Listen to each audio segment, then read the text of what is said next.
Hey everybody, welcome you all to mission competition. मैं राहुल गुप्ता आप सभी का स्वागत करता हूं। दोस्तों, सबसे पहले आप लोगों से मैं हाथ जोड़ के माफ़ी मांगता हूं कि कल हमारी प्रैक्टिस सेट की वीडियो अपलोड नहीं हो पाई। मैं कल बहुत ज़्यादा बिजी था किन्हीं कारणों में, तो उस वजह से वीडियो अपलोड नहीं हो पाई। तो उसके लिए मैं आपसे माफ़ी चाहूँगा। बहुत सारे बच्चों का क्वेरी भी आया क्यों अपलोड नहीं हुआ, तो मैं कुछ बिजी था। आज से आपका पहले के जैसे हमारा कंटिन्यूसली जैसे वीडियो आ रहा था बिल्कुल वैसे ही आएगा। हमने previously set number 1 to set number 7 तक कंप्लीट करवा दिया। अगर आपने वो वीडियोस हमारे नहीं देखी हैं, नीचे लिंक डिस्क्रिप्शन में दी गई है, वहाँ से आप देख सकते हैं, या आप हमारे चैनल के प्लेलिस्ट में जाएं, वहाँ बिहार दरोगा एडुटीरिया एसआई पीटी के लिए डेडिकेटेड प्लेलिस्ट बना दिया गया, वहाँ से आप देख सकते हैं। आज का जो वीडियो होगा वो होगा हमारा एडुटीरिया का प्रैक्टिस सेट नंबर 8, जिसका कट ऑफ है 66 नंबर। उम्मीद करता हूँ आप सब इस कट ऑफ को जरूर पार करेंगे। राइट, चलिए बिना देरी किए फटाफट से आज का हम जो क्वेश्चन है ये लेते हैं। फर्स्ट क्वेश्चन है, देखिए, निम्नलिखित में से कौन सा मौलिक कर्तव्य के अंतर्गत नहीं आता है? तो मौलिक कर्तव्य के अंतर्गत जो नहीं आता है वो है अभिव्यक्ति की स्वतंत्रता का संरक्षण। ये मौलिक कर्तव्य के अंतर्गत नहीं आता है। अभिव्यक्ति की जो स्वतंत्रता का संरक्षण है, ये आर्टिकल 19 में इसका वर्णन किया गया है, और ये वर्णित जो है ना, ये मूल अधिकार के अंतर्गत ये इसका वर्णन किया गया। ठीक है, बाकी सारे अन्य जो है वो मौलिक कर्तव्य के अंतर्गत आते हैं। ठीक, चलिए सेकंड देखते हैं, क्वेश्चन नंबर 2। भारत के संविधान में नीति सिद्धांत के शामिल किए जाने का मुख्य उद्देश्य, मेन एम क्या था? किस लिए नीति सिद्धांत को भारतीय संविधान में शामिल किया गया? तो इसको शामिल किया गया वो सामाजिक आर्थिक लोकतंत्र स्थापित करना ही इसका मेन उद्देश्य था। ठीक है, समझ जाए, ये जो नीति तत्व है ये भाग 4 में संविधान में ये इसका वर्णन किया गया है, और इसका जो है ना आर्टिकल 36 से 51 तक इसका वर्णन है। ठीक है, चलिए 3 देखते हैं। 3 में क्या बोल रहा है, देखिए 3 में बोला निम्नलिखित में से कौन सही सुमेलित नहीं है? तो जो सही सुमेलित नहीं है वो है संघ और राज्यों के अधीन सेवाएं। ये जो सुमेलित किया गया भाग 16 में ये गलत है। ठीक है, तो संघ और राज्यों के अधीन जो सेवाएं हैं ये भाग 14 में है। ठीक है, और अनुच्छेद 308 से 323 तक इसका वर्णन किया गया है, ध्यान रखें। राइट, चलिए क्वेश्चन नंबर 4 देखते हैं क्या बोल रहा है। क्वेश्चन नंबर 4 में देखिए, निम्नलिखित में से किन राज्यों में राज्यसभा की सीटों की संख्या समान है? तो कहाँ पे राज्यसभा की सीटों की संख्या समान है? तो देखिए यहाँ जो है ना, बिहार और पश्चिम बंगाल में राज्यसभा की जो सीटें हैं वो समान है। समझ जाए, बिहार और पश्चिम बंगाल में 16-16 सीटें हैं। कितना? 16-16 सीटें दोनों जगह एक है। बिहार और पश्चिम बंगाल में किसकी? राज्यसभा की बात हो रही है। ठीक है, देखिए केरल में जो है बात करें अगर केरल की, तो वहाँ पे 9 है। पंजाब की बात करें तो वहाँ 7 है। छत्तीसगढ़ की अगर हम बात करें तो वहाँ 5 है। और अगर राजस्थान की अगर हम राजस्थान की झारखंड, पहले तो राजस्थान की बात कर लेते हैं, तो राजस्थान में कितना? 10 है। गुजरात की बात करें तो यहाँ पे 11 है। ठीक है, तो ये जो है, और झारखंड की अगर हम बात कर लें तो झारखंड में यहाँ पे 6 है। तो यहाँ पे ये सीट अलॉटेशन है। और अगर बात करें कि समान सीट संख्या कहाँ कहाँ है, तो बिहार और पश्चिम बंगाल में है 16-16। राइट, चलिए 15 देखते हैं क्या बोला जा रहा है। देखिए, संसद के दोनों सदनों के संयुक्त बैठक को भेजे गए विधेयक का पारित होना आवश्यक है। कब तक?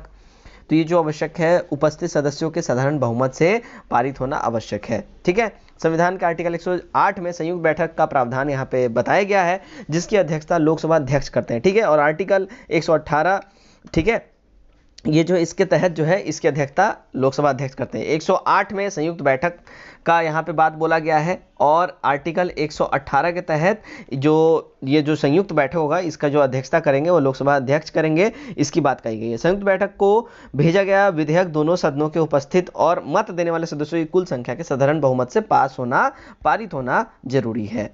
ठीक है, चलिए 6 देखते हैं क्या बोल रहा है। भारत के राष्ट्रपति पर महाभियोग की प्रक्रिया किस देश से अपना ली गई है? तो जो अपनाई गई, देखिए कहाँ से अपनाई गई है, तो संविधान में ये यूएसए से, यूनाइटेड स्टेट ऑफ अमेरिका से, संयुक्त राज्य, ठीक है, संयुक्त राज्य अमेरिका के संविधान से भारत के राष्ट्रपति पर महाभियोग चलाने का जो ये प्रक्रिया है ये अपनाया गया है। तो ऑप्शन नंबर डी यहाँ पे हमारा हो जाएगा, क्योंकि यूएसए ऑप्शंस में ही नहीं है। ठीक है, कहाँ से लिया गया है? तो यूएसए से, संयुक्त राज्य अमेरिका से। ठीक, चलिए नेक्स्ट हम देखेंगे क्वेश्चन नंबर 7 क्या बोल रहा है। देखिए, कार्यकाल पूरा होने से पहले लोकसभा को कौन भंग कर सकता है? तो कार्यकाल पूरा होने से पहले लोकसभा को मंत्रिपरिषद की सिफारिश पर सिर्फ राष्ट्रपति ही भंग कर सकते हैं। देखिए, आर्टिकल 85 के हिसाब से लोकसभा अपने कार्यकाल के पूरा होने से पहले भी भंग की जा सकती है। मंत्रिपरिषद की सिफारिश पर राष्ट्रपति को लोकसभा भंग करने की पावर दी गई है, लेकिन ध्यान रखें मंत्रिपरिषद की सिफारिश पे ही। ठीक है, चलिए 8, भारत के सर्वोच्च न्यायालय में न्यायाधीशों की संख्या बढ़ाने के लिए कौन अधिकृत है? तो भारत के सर्वोच्च न्यायालय में न्यायाधीशों की संख्या बढ़ाने के लिए जो अधिकृत है वो है संसद। ठीक है, यहां समझिए आर्टिकल 124 में भारत के सर्वोच्च न्यायालय के गठन का प्रावधान इसमें कहा गया है और भारत सर्वोच्च न्यायालय के न्यायाधीशों की संख्या बढ़ाने की शक्ति सिर्फ और सिर्फ संसद के पास ही है। 9 देखते हैं। 9 में क्या बोला जा रहा है, देखिए संयुक्त राज्य लोक सेवा आयोग के सदस्यों की संख्या और उसकी सेवा की शर्तों का निर्धारण कौन करता है? तो इसका जो निर्धारण करता है वो करता है राष्ट्रपति। कौन? संयुक्त राज्य लोक सेवा आयोग के सदस्यों की संख्या का और उसकी शर्तों का निर्धारण राष्ट्रपति करते हैं हमारे। 10 देखते हैं क्या बोल रहा है। ग्राम पंचायत की बैठक में कोरम यानी गणपूर्ति हेतु कम से कम कितने सदस्यों का होना आवश्यक है? तो जो आवश्यक संख्या है वो है 1/2। ठीक है, याद रखें ग्राम पंचायत की बैठक में कोरम जो होता है यानी गणपूर्ति, इसके हेतु कम से कम कुल सदस्यों की संख्या के आधे सदस्य उपस्थित होना, प्रेजेंट होना कंपलसरी है। ग्राम पंचायत की बैठक चाहे वो सामान्य हो या विशेष या बजट पास करने वाला हो, ठीक है, उसमें भी जो है कोरम की संख्या जो 50% होना कंपलसरी है। ग्राम पंचायत की बात हो रही है, ध्यान रखें। ठीक है, चलिए नेक्स्ट क्वेश्चन देखते हैं। क्वेश्चन नंबर 11 हमारा है, किस संविधान संशोधन अधिनियम द्वारा लोकसभा तथा विधानसभाओं की सीटों की संख्या में वर्ष 2026 ईस्वी तक कोई परिवर्तन न करने का प्रावधान पास कर दिया गया है? तो ये जो किया गया है वो 84वां संविधान संशोधन अधिनियम द्वारा, याद रखें। ठीक है, चलिए 84th क्वेश्चन नंबर 12 देखते हैं क्या बोल रहा है। देखिए 12 में बोल रहा है यहाँ पे, भारत में अब तक कितनी बार रुपए का अवमूल्यन किया गया है? कितनी बारी? तो ये जो किया गया है देखिए 3 बार टोटल किया गया है। ऑप्शन नंबर सी हमारा होगा। ठीक है, जब किसी मुद्रा का विनिमय मूल्य यानी अन्य मुद्राओं की तुलना में जानबूझकर कम कर दिया जाता है तो उसे उस मुद्रा का अवमूल्यन कहा जाता है। ठीक है, भारत में अब तक 3 बार रुपए का अवमूल्यन किया गया है, जो कि ईयर में बता दूं आपको। देखिए एक बार हुआ था 1949 में, सेकेंड टाइम हुआ था 1966 में, थर्ड टाइम हुआ था 1991 में। चलिए ठीक है, ये हमारा सही आंकड़ा। 13 देखते हैं हम कोई क्या बोल रहा है। क्वेश्चन नंबर 13 में है, भारतीय रिजर्व बैंक अधिनियम के अनुसार नकद आरक्षित अनुपात CRR का अधिकतम जो प्रतिशत है कितना हो सकता है? तो जो अधिकतम प्रतिशत है वो 15% हो सकता है। राइट, हमारा ऑप्शन नंबर बी सही हो जाएगा। 14 देखते हैं, भारतीय जीवन बीमा निगम यानी LIC का मुख्यालय कहाँ पर है? तो LIC का जो ऑफिस है यानी मुख्यालय है वो है मुंबई में। ठीक, चलिए 15 देखते हैं। 15 में क्या बोला जा रहा है, भारत में बजट प्रणाली का संस्थापक किसे माना जाता है? तो भारत में बजट प्रणाली का जो संस्थापक माना जाता है वो जेम्स विल्सन को माना जाता है। ऑप्शन नंबर डी हमारा हो जाएगा। ठीक है, जेम्स विल्सन ने पहली बार देखिए 7 अप्रैल 1860 में, कब? 7 अप्रैल 1860 में ईस्वी को वायसराय की कार्यकारिणी परिषद में बजट प्रस्तुत किया था और इसलिए जेम्स विल्सन को भारत में बजट प्रणाली का संस्थापक माना जाता है, याद रखें। क्वेश्चन नंबर 16 हम देखें क्या बोल रहा है। देखिए 16 में बोल रहा है, दुर्गापुर इस्पात कारखाना की स्थापना जो है किस पंचवर्षीय योजना के दौरान की गई थी? तो दुर्गापुर इस्पात कारखाना की जो स्थापना की गई थी वो किया गया था द्वितीय पंचवर्षीय योजना के अंतर्गत। ठीक है, याद रखें। 17 हम देखते हैं क्या बोल रहा है। क्वेश्चन नंबर 17 बोल रहा है, UNEP का मुख्यालय कहाँ अवस्थित है? तो UNEP का जो मुख्यालय है वो नैरोबी में उपस्थित है, याद रखें। संयुक्त राष्ट्र पर्यावरण कार्यक्रम यानी कि UNEP का मुख्यालय नैरोबी में है। ठीक है, और इसकी स्थापना की बात की जाए तो ये हुआ था 1972 में। देखते हैं 18, दो भिन्न भिन्न समुदायों के बीच का संक्रांति क्षेत्र क्या कहलाता है? तो ये जो कहलाता है वो है इकोटोन, याद रखें। ठीक है, 19 देखते हैं, विश्व आर्द्र भूमि दिवस कब मनाया जाता है? तो विश्व आर्द्र भूमि दिवस जो ये मनाया जाता है ये हर साल 2 फरवरी को मनाया जाता है। ठीक है, हर साल 2 फरवरी को मनाया जाता है। और वर्ष 2020 में जो इसका थीम अगर बोला जाए तो वेटलैंड्स एंड बायोडाइवर्सिटी इसका थीम था। 20 देखते हैं, भारत के कितने प्रतिशत भूभाग पर वन है? तो भारत के जो भूभाग पे जो वन है, जो टोटल की हम अगर बात करें तो हमारा सही हो जाएगा 22.7%। ठीक है, अब यहाँ समझे बात को, यहाँ पे कू चू चू ना करें आप लोग। ठीक है, भारत के कितने प्रतिशत भूभाग का बात हो रहा है? ठीक है, तो भूभाग कितने प्रतिशत भूभाग की बात हो रही है तो यहाँ पे 22.7% ही होगा अगर ऑप्शन में आपके 24 अगर ना दिया हो तो। ठीक है, और वैसे यहाँ टोटल एरिया का बात हो रहा है, जो भारत में टोटल एरिया की बात हो रही है तो उसमें 22.7% ही हमारा करेक्ट आंसर हो जाएगा। ठीक है, और वनाच्छादित क्षेत्र की बात जब होती है, भारत में वनाच्छादित और वनावरण क्षेत्र की बात होती है तो वो 24.1% के आसपास जाएगा। ठीक है, चलिए 21 देखते हैं, national bureau of plant genetic कहाँ अवस्थित है? तो national bureau of plant genetic जो अवस्थित है वो है न्यू दिल्ली में। राइट, चलिए 22 देखते हैं क्या बोल रहा है। परियोजना पनियान और इरुल जनजाति किस राज्य में निवास करती है? पनियान और इरुल जाति जो निवास करती है कहाँ पे करती है? तो ये जो हो जाएगा केरल हमारा सही आंसर हो जाएगा, ऑप्शन नंबर ए। 23 देखते हैं, ताप विद्युत परियोजना के संदर्भ में निम्नलिखित में से कौन सा जोड़ा सही है? तो ताप विद्युत के संदर्भ में जो सही जोड़ा हमारा हो जाएगा वो कवास गुजरात हो जाएगा। ठीक है, देखिए कवास गुजरात हमारा यहाँ पे सही हो जाएगा ताप विद्युत परियोजना में। ठीक है, और अगर रामगुंडम की बात की जाए तो ये हो जाएगा हमारा आंध्र प्रदेश, तमिलनाडु ये नहीं होगा। तालचेर की बात की जाए तो तालचेर आंध्र प्रदेश नहीं होगा, ये उड़ीसा हो जाएगा। और कोरबा की बात की जाए तो यूपी नहीं छत्तीसगढ़ होगा। राइट, चलिए नेक्स्ट क्वेश्चन मेरा क्वेश्चन नंबर 24, निम्नलिखित में कौन सा राज्य भारत के सबसे अधिक मैग्नीज उत्पादन करता है? कौन सा वैसा राज्य है जो सबसे ज़्यादा मैग्नीज उत्पादन करता है? तो यहाँ जो हमारा करेक्ट आंसर हो जाएगा देखिए ओडिशा हो जाएगा। ठीक है, 25 देखते हैं, मानव भूगोल का पिता या निम्नलिखित में से किसे कहा जाता है? मानव भूगोल का जो पिता कहा जाता है वो कार्ल रिटर को कहा जाता है, याद रखें। ठीक है, और हिकेटियस को भूगोल का जनक कहा जाता है। ठीक है, और इरेटोस्थेनीज को जो है व्यवस्थित भूगोल का जनक कहा जाता है। वॉन हम्बोल्ट को आधुनिक भूगोल का जनक कहा जाता है और कार्ल रिटर को मानव भूगोल का जनक कहा जाता है। तो मानव भूगोल की बात हो रही है। ठीक है, चलिए 26 देखते हैं। 26 में क्या बोला जा रहा है, देखिए बोला जा रहा है निम्नलिखित में से कौन सा पार्थिव ग्रह नहीं है? तो इसमें जो पार्थिव ग्रह नहीं है वो है शनि। ठीक है, चलिए 27 में देखते हैं, पृथ्वी की उपसौर की स्थिति किस महीने में होती है? तो पृथ्वी की जो उपसौर स्थिति है वो होती है देखिए जनवरी के महीने में। ठीक है, जनवरी के महीने में पृथ्वी की उपसौर स्थिति होती है। चलिए 28 देखते हैं हम क्या बोल रहा है, अंतर्राष्ट्रीय खगोलीय संघ यानी ICU का मुख्यालय निम्नलिखित में से कहाँ स्थित है? तो अंतर्राष्ट्रीय खगोलीय संघ यानी ICU का जो मुख्यालय है वो है पेरिस में, याद रखें। ठीक है, अंतर्राष्ट्रीय खगोलीय संघ यानी IAU का जो मुख्यालय है वो पेरिस में स्थित है और ये दुनिया भर में अंतर्राष्ट्रीय व्यावसायिक गतिविधियों को संचालित करने वाला वरिष्ठ निकाय है ये। ठीक है, 29 देखते हैं, किस जलप्रपात को भारत का नियाग्रा जलप्रपात के तौर पर जाना जाता है? तो ये जो जाना जाता है वो जाना जाता है चित्रकूट जलप्रपात के तौर पे। ठीक, 30 देखते हैं क्या बोल रहा है, भारत की प्रादेशिक जल सीमा टेरेस्ट्रियल वाटर समुद्र तट से कितनी समुद्री मील की दूरी तक है? तो ये जो है ये 12 समुद्री मील यानी 12 नॉटिकल माइल्स तक इसकी दूरी है। राइट, 31 देखते हैं क्या बोल रहा है। 31 में देखिए, विश्व का सर्वाधिक सक्रिय ज्वालामुखी किलायु कहाँ स्थित है? ये तो जो किलायु स्थित है ना ये है हमारा हवाई द्वीप पे। ठीक है, तो अमेरिका के हवाई द्वीप पर जो है किलायु संसार का सबसे ज़्यादा सक्रिय ज्वालामुखी यहाँ पे है। और अन्य सक्रिय ज्वालामुखी की बात की जाए तो एटना जो है वो इटली में पड़ता है, कोलिमी जो है वो मैक्सिको में है और कोटोपैक्सी जो है ये इक्वाडोर में है। ठीक है, 32 देखते हैं, निम्नलिखित में से कौन सा अग्नेय चट्टान नहीं है? तो जो अग्नेय चट्टान नहीं है वो होता है बलुआ पत्थर। ठीक है, बलुआ पत्थर, चूना पत्थर, सैल जो है इत्यादि जो है सैल पत्थर, इनके अलावा भी और भी है सारे, ये सारे अवसादी चट्टानों का उदाहरण में आते हैं। ठीक है, चलिए नेक्स्ट देखते हैं, ये हमारा 33, आयोडीन परीक्षण किसका पता लगाने के लिए प्रयुक्त किया जाता है? तो आयोडीन परीक्षण जो है ये कार्बोहाइड्रेट्स का पता लगाने के लिए इसका इस्तेमाल किया जाता है। 34 देखते हैं, वर्मी कंपोस्टिंग में प्रयुक्त होता है क्या? तो वर्मी कंपोस्टिंग में जो प्रयुक्त होता है वो होता है कुर्मी।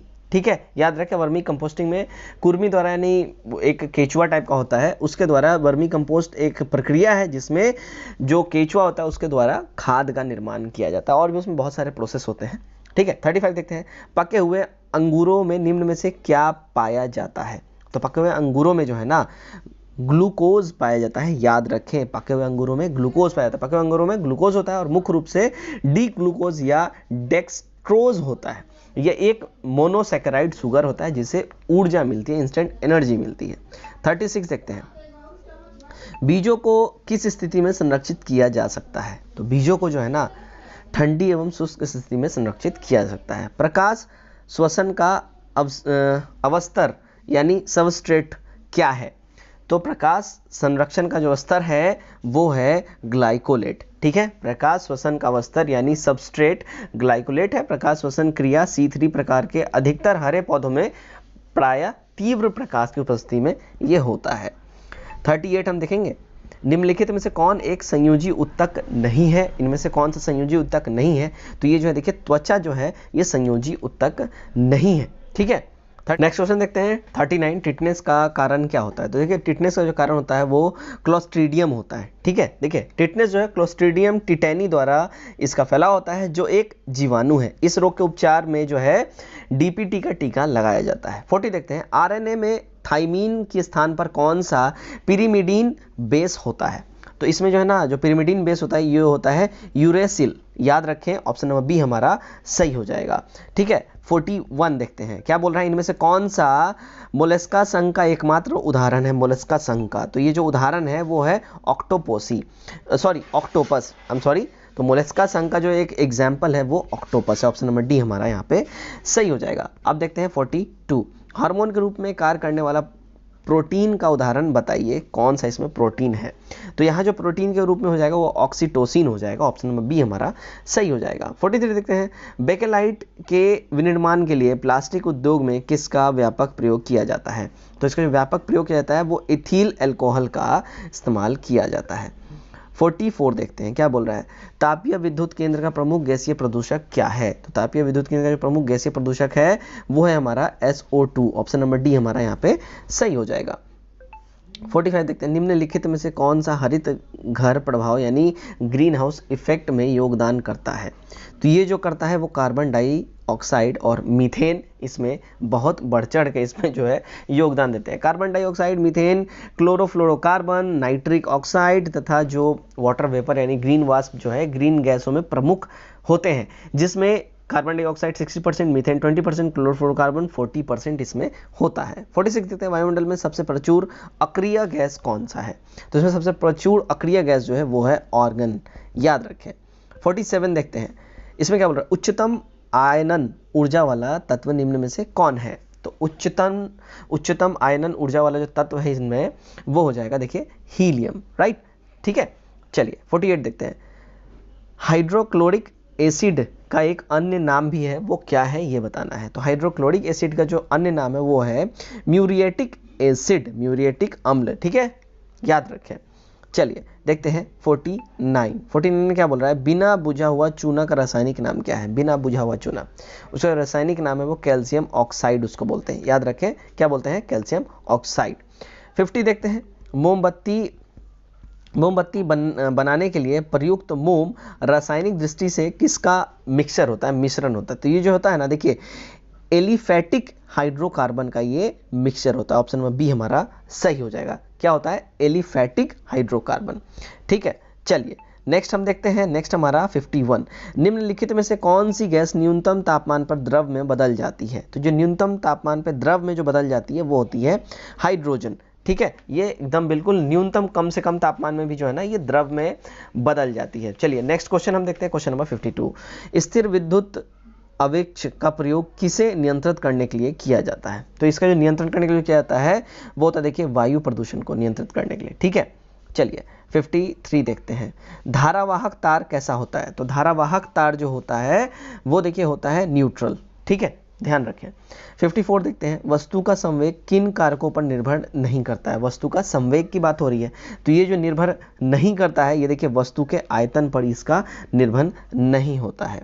55 देखते हैं, MRI मशीन में निम्न में से किसका प्रयोग किया जाता है। MRI मशीन में किस टाइप की किरण का या ध्वनि का, तरंग का, किस टाइप का, किस चीज़ का इस्तेमाल होता है, यहाँ पे ये पूछा जा रहा है। तो इसका जो इस्तेमाल होता है देखिए चुंबकीय तरंग का इस्तेमाल होता है MRI में। ठीक है, MRI का मतलब क्या होता है, मैग्नेटिक रेजोनेंस इमेजिंग। MRI का फुल फॉर्म होता है, याद रखें, मैग्नेटिक रेजोनेंस इमेजिंग। ठीक है, 56 देखते हैं, वर्णता का दोष किस लेंस के प्रयोग द्वारा दूर किया जाता है। तो वर्णता का जो दोष है ना वो किस में से, तो वर्णता यानी कलर ब्लाइंडनेस होता है। ठीक है, और इसका दोष जो है अनुवांशिक होता है। ठीक है, जिसमें व्यक्ति कुछ रंगों यानी प्रमुख रंग जैसे कि लाल और हरा इसमें जो है भेद नहीं कर पाता, इसमें डिफरेंस वो नहीं कर पाता है। और इसे जो है ना समझ जाइए किसी भी लेंस के द्वारा दूर नहीं किया जा सकता है। इवन अभी कलर ब्लाइंडनेस का इलाज भी नहीं आ पाया है, नहीं मिल पाया है। तो इनमें से ऑप्शन नंबर डी हमारा हो जाएगा, इनमें से कोई भी नहीं। वर्णता यानी कलर ब्लाइंडनेस का कोई इलाज नहीं है फिलहाल, समझ गए।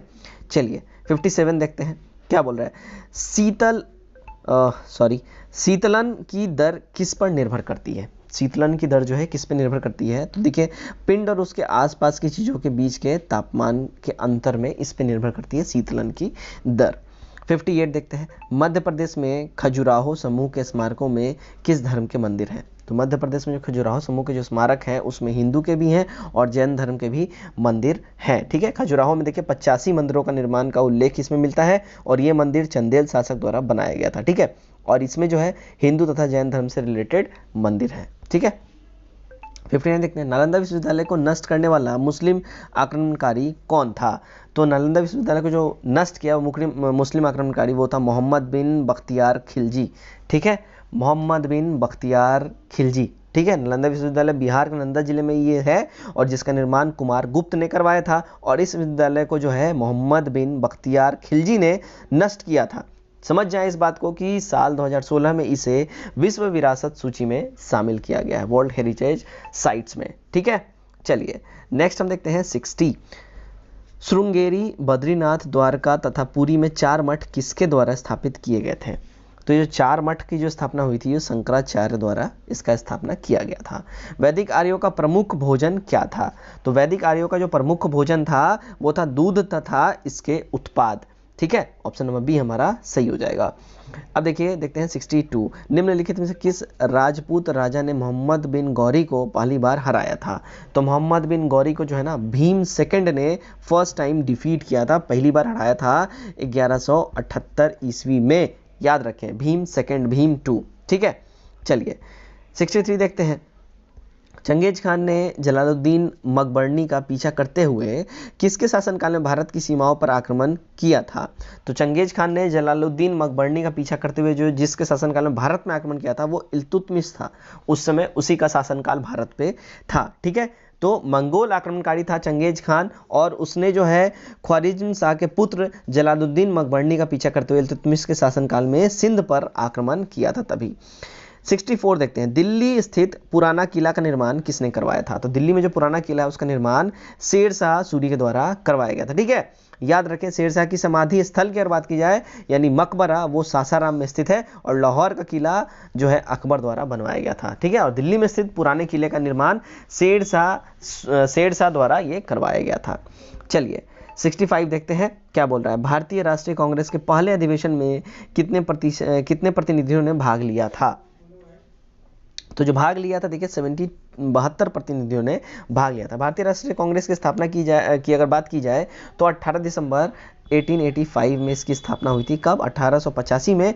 इसके पहले अधिवेशन में 72 प्रतिनिधियों ने भाग लिया था और पहला अधिवेशन की अध्यक्षता WC बनर्जी ने करा था, याद रखें। ठीक है, चलिए नेक्स्ट 66।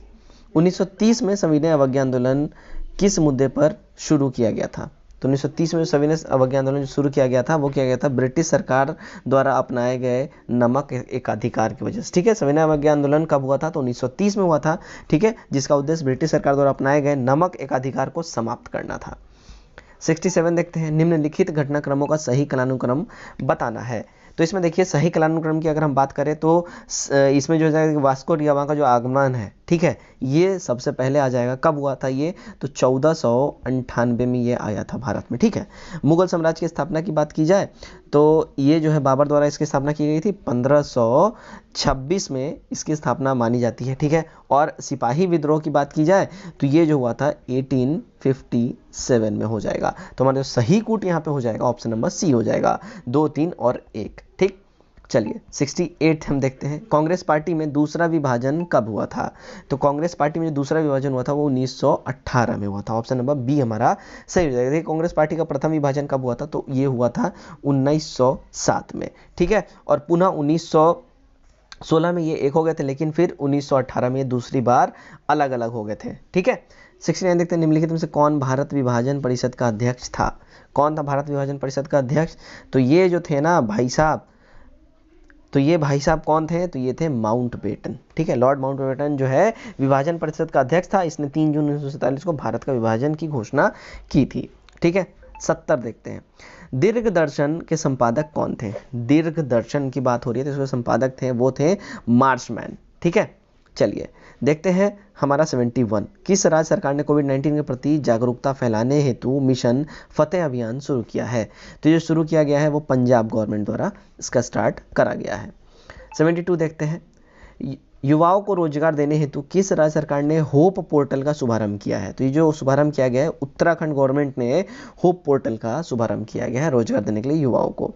ठीक है, चलिए 73 देखते हैं क्या बोल रहा है। वर्ष 2020 के लिए रसायन में योगदान हेतु नोबेल पुरस्कार के लिए चयनित किया गया किसे?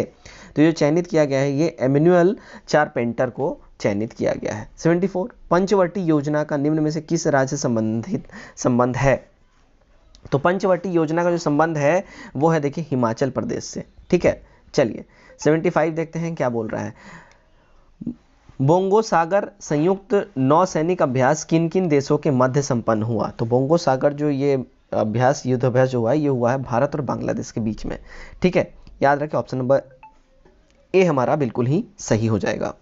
76 देखते हैं क्या बोल रहा है। किस भारतीय बैडमिंटन खिलाड़ी को पहला BBC India sports woman of the year award से सम्मानित किया गया है?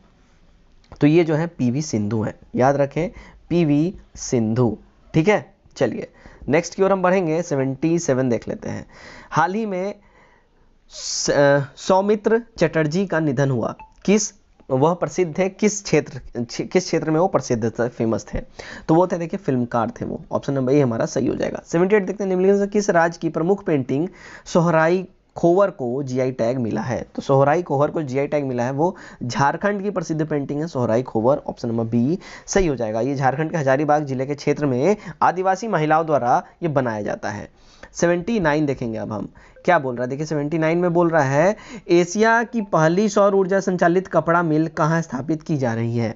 तो इसका जो स्थापना हो रहा है वो महाराष्ट्र में हो रहा है, ऑप्शन नंबर बी हमारा सही हो जाएगा। 80 देखते हैं प्रधानमंत्री नरेंद्र मोदी द्वारा विजया राजे सिंधिया के सम्मान में कितने रुपए का स्मारक सिक्का जारी किया गया? तो इनके सम्मान में जो है ना 100 रुपए का स्मारक सिक्का इन्होंने जारी किया था, ठीक है। चलिए विजय राजे सिंधिया की अगर बात की जाए तो ये जो है बीजेपी के संस्थापक सदस्यों में से वो एक थी, उनका संबंध ग्वालियर यानी मध्य प्रदेश से उनका रिलेशन है। चलिए 81 देखते हैं। 81 में क्या बोलेगा, भारत में वर्तमान में भारत किस राज्य में बाघों की संख्या सबसे ज़्यादा है? भारत के किस राज्य में वर्तमान में बाघों की संख्या जो है सबसे ज़्यादा है? तो वो है MP यानी मध्य प्रदेश में, ठीक है। देखिए वर्तमान में बाघों की संख्या के मामले में मध्य प्रदेश में सबसे ज़्यादा है, कितना है? तो यहाँ पे 526 बाघ हैं, ये फर्स्ट पोजीशन पे आता है, जबकि दूसरा और तीसरे स्थान पर कर्नाटक है, ठीक है।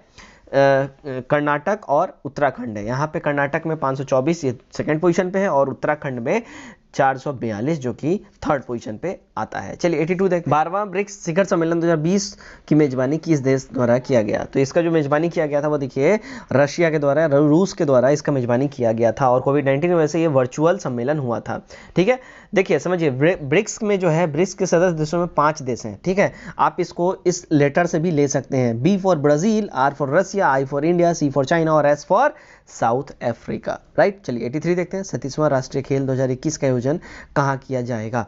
तो इसका जो आयोजन किया जाएगा वो किया जाएगा छत्तीसगढ़ में, ठीक है। 37वें राष्ट्रीय खेल 2021 का आयोजन जो है छत्तीसगढ़ में किया जाएगा और कोविड-19 के कारण 36वां राष्ट्रीय खेल जो गोवा में प्रस्तावित था इसको रद्द कर दिया गया था, ठीक है। 84 देखते हैं क्या बोल रहा है। ध्रुवीय मौसम घटनाओं पर नजर रखने के लिए किस देश द्वारा आर्कटिका M उपग्रह लॉन्च करने की योजना है? तो इसकी जो योजना है वो है रशिया के द्वारा, ठीक है। 85 देखते हैं।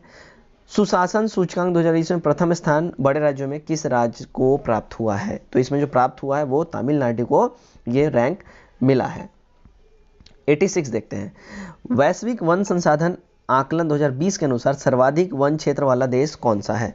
तो ये सर्वाधिक वन क्षेत्र वाला जो देश है ना ये है रशिया। कौन? रशिया है। वैश्विक वन संसाधन आकलन 2020 संयुक्त राष्ट्र खाद्य एवं कृषि संगठन द्वारा ये जारी किया गया है। इसके अनुसार रूस जो है सर्वाधिक वन क्षेत्र वाला देश है, जबकि सेकेंड और थर्ड पोजीशन पे जो है ब्राजील और कनाडा आते हैं। 87 देखते हैं। न्यूजीलैंड के नए प्रधानमंत्री नियुक्त किए गए हैं, कौन? तो न्यूजीलैंड के जो नए प्रधानमंत्री जो बने हैं वो बने हैं जेसिंडा ऑर्डन, ठीक है। न्यूजीलैंड का नया प्रधानमंत्री जेसिंडा ऑर्डन को नियुक्त किया गया है। इससे पहले न्यूजीलैंड के प्रधानमंत्री बिल इंग्लिश थे, ठीक है। न्यूजीलैंड की राजधानी की बात की जाए तो वो है वेलिंगटन, ठीक है। चलिए 88 देखते हैं। 88 में क्या बोल रहा है? इसरो ने चंद्रयान 3 को कब तक प्रक्षेपित करने का टारगेट रखा है, लक्ष्य रखा है? तो ये जो रखा है देखिए 2021 इनका टारगेट है, लक्ष्य है कि 2021 में ये प्रक्षेपित करेंगे चंद्रयान 3 को। 89 देखते हैं। एशिया पावर इंडेक्स 2020 में भारत का स्थान क्या रहा? तो एशिया पावर इंडेक्स में जो भारत का स्थान रहा वो था 4वां, फोर्थ, ठीक है। फोर्थ पोजीशन पे इंडिया रहा है, ठीक है। उसके बाद देखते हैं क्वेश्चन नंबर 90। विश्व पोलियो दिवस कब मनाया जाता है? तो विश्व पोलियो दिवस जो है ये हर साल 24 अक्टूबर को मनाया जाता है, ठीक है। और देखिए 2020 में पोलियो दिवस का जो थीम था, जो इसका जो विषय था वो था a win against polio is a win for global health. 91 देखते हैं, सेव यूथ सेव नेशन पुस्तक के लेखक कौन है? तो सेव यूथ सेव नेशन पुस्तक जो लिखा है वो लिखा है सीमा हिंगोनिया ने। ठीक है, नेक्स्ट क्वेश्चन देखते हैं 92। देखिए क्या बोल रहा है, पुडुचेरी के उपराज्यपाल वर्तमान में कौन है? तो पुडुचेरी के जो उपराज्यपाल करेंट टाइम में है वो है किरण बेदी जी। ठीक है, याद रखें, पुडुचेरी किरण बेदी जी हैं। दिल्ली अगर बात की जाए तो अनिल बैजल, और लक्षद्वीप की बात की जाए तो दिनेश्वर शर्मा। ठीक है, चलिए 93 देखते हैं, विश्व एड्स दिवस 2020 का थीम यानी विषय क्या था 2020 में, ये बताना है। तो इसका जो थीम था वो था ग्लोबल सॉलिडेरिटी शेयर्ड रिस्पॉन्सिबिलिटी। ठीक है, तो विश्व एड्स दिवस याद रखें हर साल 1 दिसंबर को ये मनाया जाता है। कब? हर साल 1 दिसंबर को ये मनाया जाता है। वर्ष 2020 में इसका थीम जैसा मैंने बताया ग्लोबल सॉलिडेरिटी शेयर्ड रिस्पॉन्सिबिलिटी था, और भारत सरकार ने वर्ष 2027 तक एड्स उन्मूलन का लक्ष्य रखा है भारत में। 94 देखते हैं, निम्नलिखित में से कौन सी युगांडा की राजधानी है? तो युगांडा की जो राजधानी वो है कंपाला। ऑप्शन नंबर सी हमारा सही हो जाएगा, युगांडा की राजधानी कंपाला। और यहाँ देखिए अक्रा की जो बात की जाए तो अक्रा जो है घाना की राजधानी है। और अब बात करें किगाली, तो किगाली जो है ना रवांडा की राजधानी है। और अजूबा की बात की जाए तो ये नाइजीरिया की राजधानी है। ठीक, चलिए 95 देखते हैं, निम्नलिखित में से सही सुमेलित है? कौन सा इसमें सही सुमेलित है? तो जो सही सुमेलित देखिए राष्ट्रीय विकास परिषद 1952, ये यहाँ पे बिल्कुल ही सही सुमेलित है। ठीक है, चलिए 96 देखते हैं, भारत में सबसे बड़ी तेल शोधनशाला कौन सी है? तो भारत में सबसे बड़ी तेल शोधनशाला जो है वो जामनगर है। याद रखें, ठीक है, जामनगर तेल शोधन जो है भारत में एक गैर सरकारी क्षेत्र तेल शोधनशाला है। ठीक है, यानी ऑयल रिफाइनरी है, यह गुजरात के जामनगर में है, और कुल क्षमता के अनुसार ये दुनिया का सबसे बड़ा जो है ऑयल रिफाइनरी है, और यह 7500 एकड़ में फैला हुआ है। समझ सकते हो कितना बड़ा एरिया में यह है, तो कितना बड़ा ऑयल रिफाइनरी है। 97 देखते हैं, 97 का बोला भारत के निम्नलिखित नगरों में से किस में देश का प्रथम कृत्रिम रबड़ संयंत्र लगाया गया है? ठीक है, तो ये जो रबड़ संयंत्र जो लगाया गया है ये लगाया गया है पानीपत में। कहाँ? पानीपत में, राइट। हरियाणा के पानीपत में देश के पहले कृत्रिम रबड़ संयंत्र यानी सिंथेटिक रबड़ प्लांट को नवंबर 2013 में स्थापित किया गया था। यह संयंत्र जापान और ताइवान के सहयोग से तैयार किया गया है, राइट।